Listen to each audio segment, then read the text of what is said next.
This is Heartland Focus with Tim Clark.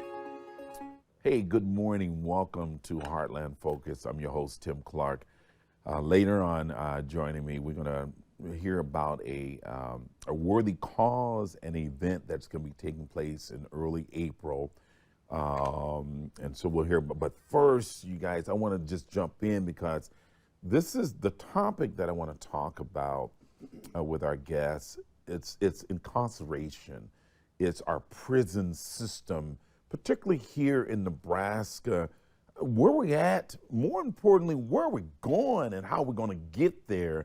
But how do we really spend time and be more intentional about solutions?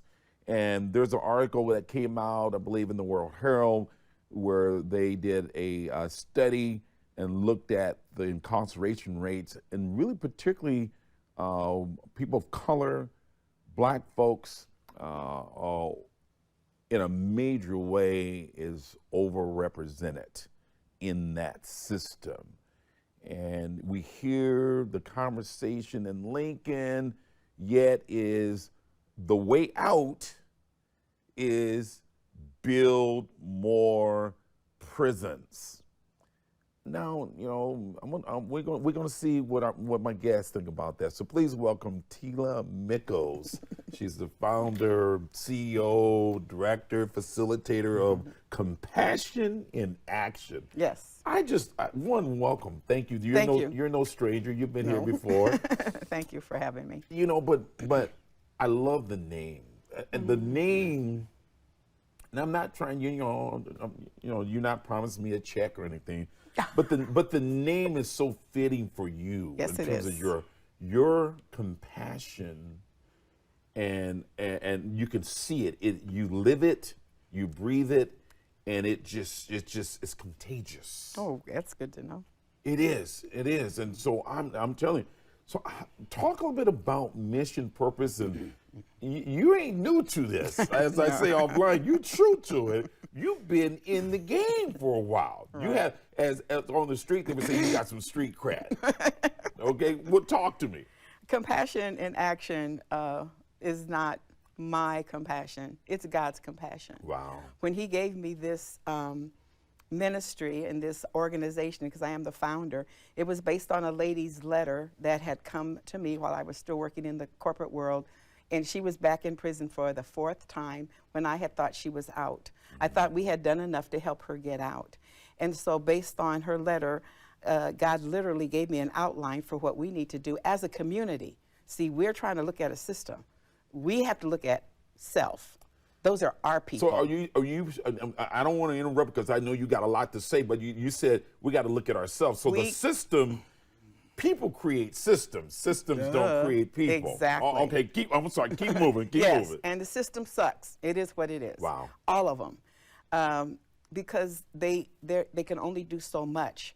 But over the 40 years that I have been working with this population, beginning with women, I have listened and learned to the people that I serve. I did not have any prison background. I didn't have any drug addiction background. I was the most Pollyanna person you could ever imagine. I didn't club, didn't have a nightlife, didn't do nothing. Just came out of a turbulent marriage and then came into a relationship, a personal relationship with God. So recognizing that he loves all the people, recognizing he doesn't make mistakes and he can't make junk, recognizing that every single person that he's ever created has a purpose and has potential. And what messes them up? The system. What messes them up? Life. What messes them up? Hurts, violations, abuse, and then hurt people. So when I got the diagram, the Lord literally said, and I wrote it down at the top of this scratch paper, this is my compassion in action. You can't have compassion and not do something about it. If you have compassion, you're going to move. Jesus said he was moved with compassion and did all kind of stuff. So when the compassion causes movement. Absolutely. And the more I learned the other side of the story, I got this phrase from a friend: no line is so fine that it doesn't have two sides. And the more I learned about the other side, that's deep. That's deep. And the more I learned about the other side, I'm like, wow, there's a lot to do here because these are human beings. It's not a morgue, it's a prison. That means there are men like you, women like me, breathing with life, with family, with hope for the future, locked up. So we have to understand, and I can't, we have to try to be at least sensitive to what does that mean? And how can we help? It has to be according to the people. Now, to your point, I mean, it's a system. It seems like, it's like if you're sick, you go to the hospital. Sometimes that's self, selected, where you choose to do, you paying, you go. Sometimes it's forced upon you, right? But if you do a crime, you do the time. But it seems to me that we're kind of acting backwards, where you send a person away to what? Get better, do time for your crime. But also, should it be in the name, Tila, of you're going to go back, you're going to go to this place, it should be something about getting better, coming back renewed. What Christ says, hey, when you come into me, you're supposed to be a new creature? I don't know. That's Christ, that's not prison, okay? Jeez. No way. Okay. But my point is, what are we doing? I mean, just your work. But your point is well taken. What are we doing? What are we doing? That's right, yeah. I've been in this long enough to see the full circle. Okay. When's the last time you visited prison? Whew, it's been a long time. Okay. I've been there because, sibling, You just proved my point. Yeah. So the individuals that are confined, they are us. They came from us. They were in a community, they were in a home, they were in a neighborhood. They're one of us. Yeah. Now they're in prison. After they do their time and they come back to us, within 3 years, if they're on 3 years, if they're on parole, if they're on probation, or if they were released, within 3 years they go back. But they're with us. So within 3 years they go back to prison? So what is us doing? What is us doing for the sake of us to make sure, number one, we don't go in. Number two, when we're in, there's an understanding of what these individuals are going through. I've been in prison. I'm going there Sunday for chapel services at Nebraska State Penitentiary. I go in, I come. I go in, I leave. I go in, I leave. What is it like for an individual to live there? You wake up every day, you're reminded of your worst mistake that you ever made, and that you are doing the time for your crime. How does that person maintain hope for a future, especially if you have a life sentence? I don't know. Yeah, but I respect people who do. I tell these men and these women, you're already ahead of the game because you're trying to impress people who don't have a clue what you're going through day by day. So whose responsibility is that to assist them? It's ours. It's not the system. They're doing what they're supposed to do.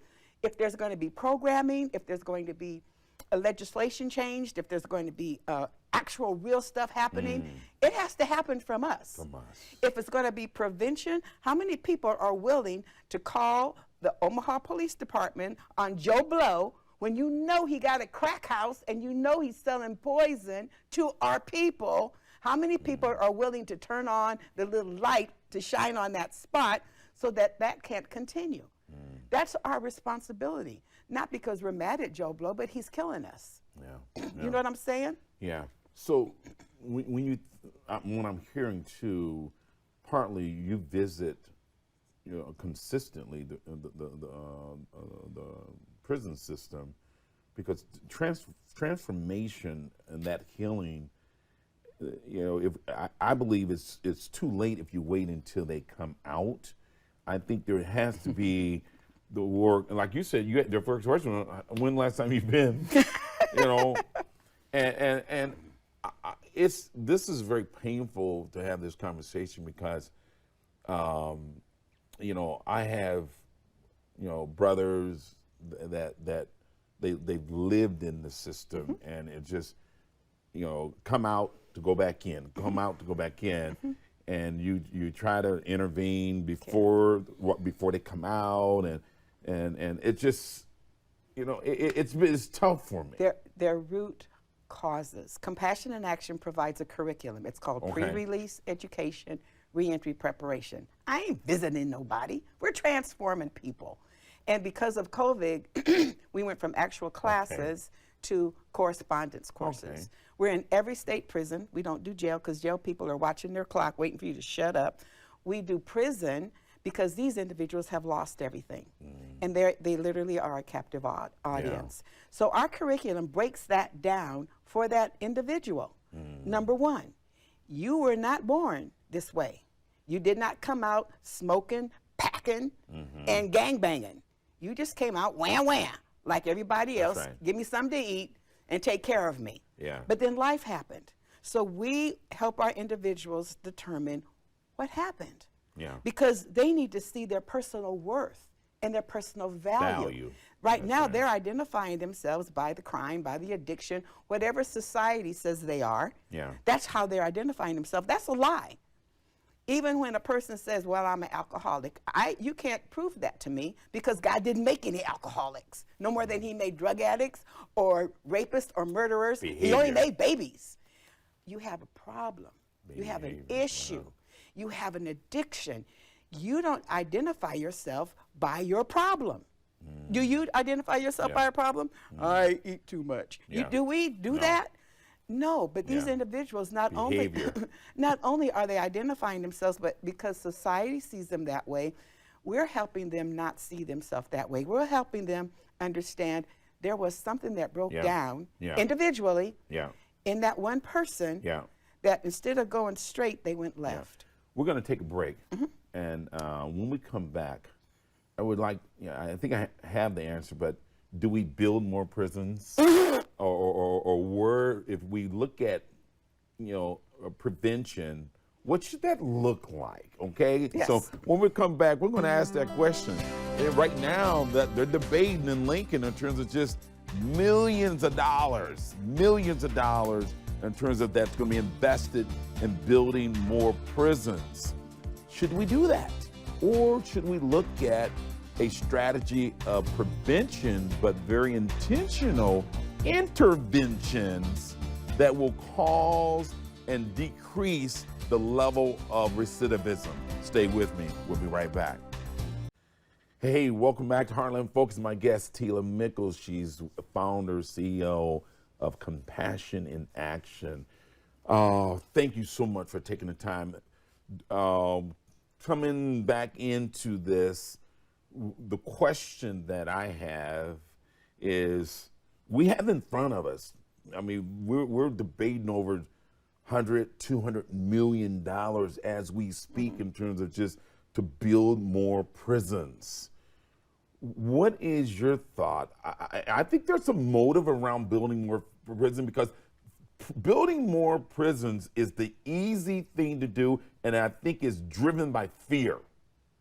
I think it's driven by fear. I want your take on it, but I'm spend time on prevention, intervention in meaningful ways. First of all, they're talking about one prison. And they're talking about the Nebraska State Penitentiary needing to be something. It needs to be shut down because we're going to empty it out. So anyway, I like that. Okay. For people that are involved in the process, we know we're not having it. So you might think if you're not involved in the process that's it's just going to happen. It's just going to happen. We already know 80% of the individuals who are confined have mental health and physical conditions. You take that 80% and put them in treatment centers and put them in rehab. It can be community corrections. It can be rehab community. You put the money there. Omaha, Nebraska, and the state of we're far ahead, even though it looks like we're far behind. The people who are not involved don't understand. Okay. When it comes to what's happening, we're way ahead of the entire nation because we have entities, RISE, we have Metropolitan Community College, we have Reconnect. We have entities that are working together for the population that's confined. Okay. We can make a difference. We need the money to make the difference. We need to put the finances in these organizations so we can have transitional housing, like my church, Mission Hope House. We have one transitional house for men coming out of prison. We need to put the funding in the community so that we can not only do the prevention, but we can do the intervention. Because people that are ill and old should not be in prison. Yeah.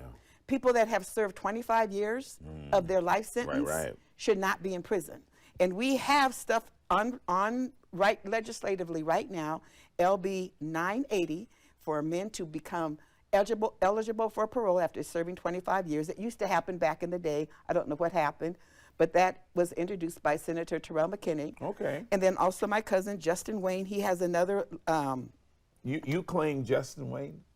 I mean, is your Gabrielle cousin? Union too. So what? Oh, okay. No, that's night and day now. Okay. So yes.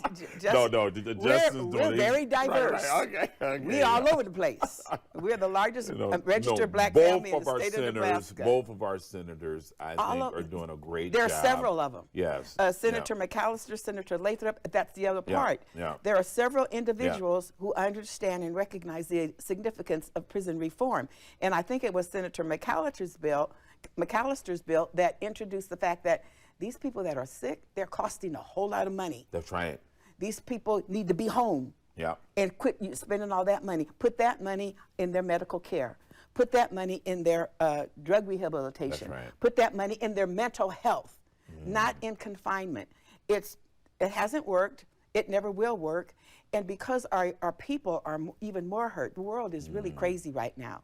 So you have individuals who weren't crazy before COVID, and now they're crazy. So we have to address the hurt, the need of the people with that money. Put that money in the community where it belongs. You have to shut that prison down because you won't have enough people to keep it rolling. Exactly. You don't have the staff to keep it going That's now. right. And those arguments are very strong simply because there are significant leaders and significant legislation.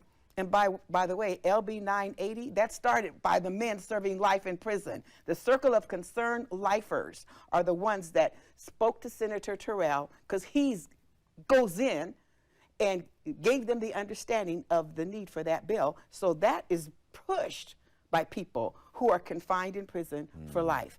And they supported when I had my little event to let people know, especially families, because families feel very limited who have folk confined.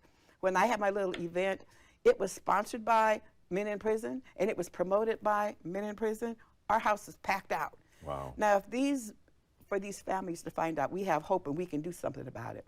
Now, if these men can work like that from behind the wall and they're serving life, what could they possibly do out here with us? Yeah. Because you and I both know, Yeah. I'm not the same person I was 2 weeks ago. Absolutely. Let alone 25 years ago. That's right. These individuals might have committed that crime. And let me explain this. These individuals do not undermine or downplay their crime. Right. These are not, I only know three people that said they didn't do it and they didn't. Yeah. And they died in prison. Innocent, but they still died in prison. I'm telling you the truth. But for the rest of the individuals, they take full responsibility. They're living day by day the hurt and the horror that they inflicted on a family. They would never do that again. The recidivism rate for a person that served life to be released is less than 3%. Less than 3%. The whole country knows that. Nebraska is just slow about getting that going, but I think our momentum now is we can change. No, there won't be a new prison. Yeah.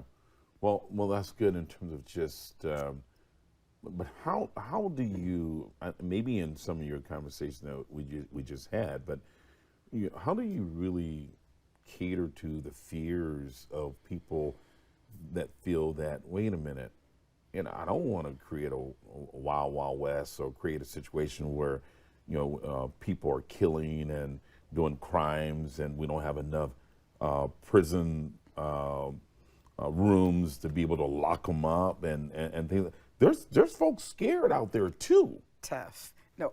I mean, shame on you.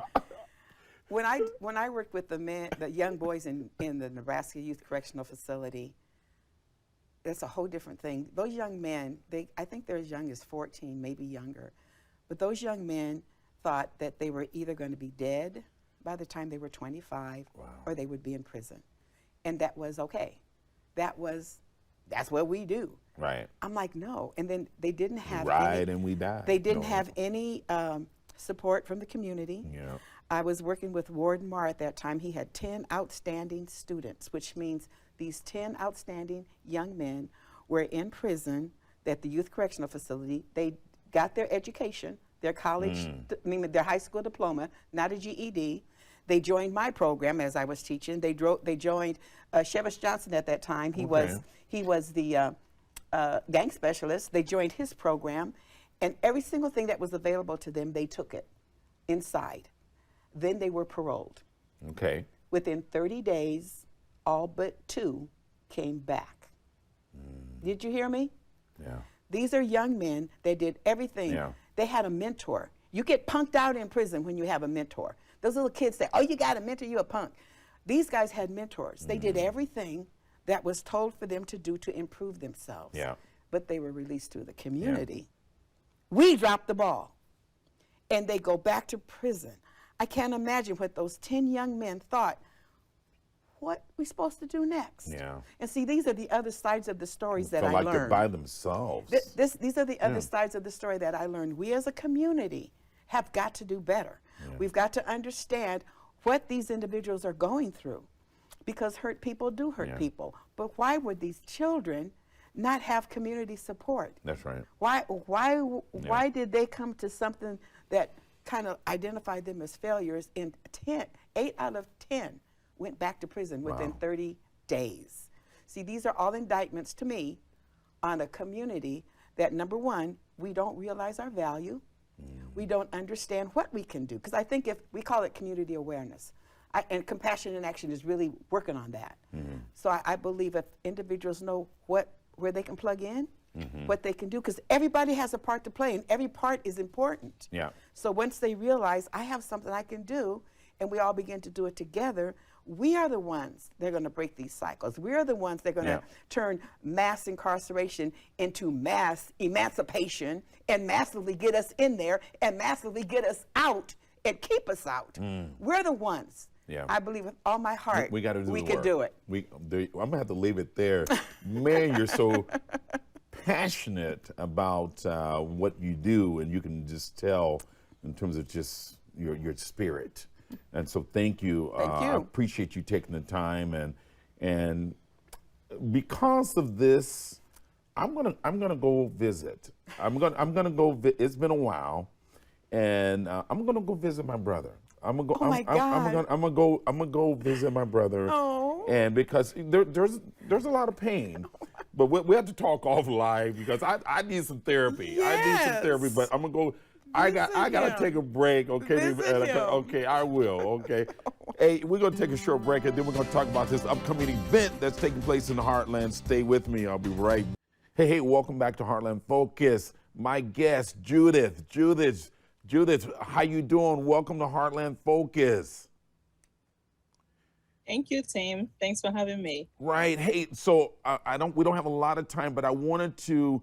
Your mission purpose is worthy of some time, so I want to talk about your organization. Give folks the what, when, where, the mission purpose of your organization, and the name of it. Awesome. So thank you for having me. My name is Judith Oboduigo, the president of Callistus Multiple Myeloma Foundation. So Callistus is my dad's first name. He had a cancer called multiple myeloma. It's a cancer of the bone marrow, which is more prominent in Black African Americans. So the mission for the Multiple Myeloma Foundation is for us to help families have access to information and support they need, especially when it comes to the elderly ones that don't have their kids living with them. So we are the third party people that they reach out to if they need any resources, going to doctor's appointments for their chemotherapy. We provide them with transportation. During the COVID, we helped some of our veterans that had multiple myeloma pay their past due payments because they just lost their job and they're still waiting for their Medicaid to start. So we help pay for past due rent and utilities. We also have the life alerts that we enroll them in so they can be safe at their homes. The purpose for the gala that is coming up April 8th of 2022, which is at UNO Alumni Thompson Center. It's going to be from 6 p.m. to 9 p.m. It's for us to create awareness, to let the community know that this cancer is within us, and it is marked and it is real. So we want to gather around and do a fundraising auction for us to help those that are in our community that need the resources. So all the proceeds that we're going to raise during the gala is going to go towards helping them pay for their past-due payment. They voiced that they need like a support group. So we are trying to get them gym membership. They can attend gym membership at YMCA. They have a group of elderly that comes in the morning, just work out, have a swim class, share their information among each other. Now Judith, we're out of time, so people can get tickets on your website. Give them that real quick. Sure. They can go to Eventbrite. If you type multiple myeloma, I think you should come up. And also my website is callistusfoundation.org. There you go. We also need a sponsorship and buy the tickets. If you can't attend, the tickets can pay for somebody else that can afford it. There you go. Hey, I'm going to have to keep it there. Thank you so much. I look forward to supporting the event. That's all for this episode of Heartland Focus. Make today the beginning of your best year yet. Do what it takes. Do what it takes to lean forward. Most of all, do what it takes to be good to yourself. It makes it so much easier to be good to others. I'm out of here. Tim Clark. Until next.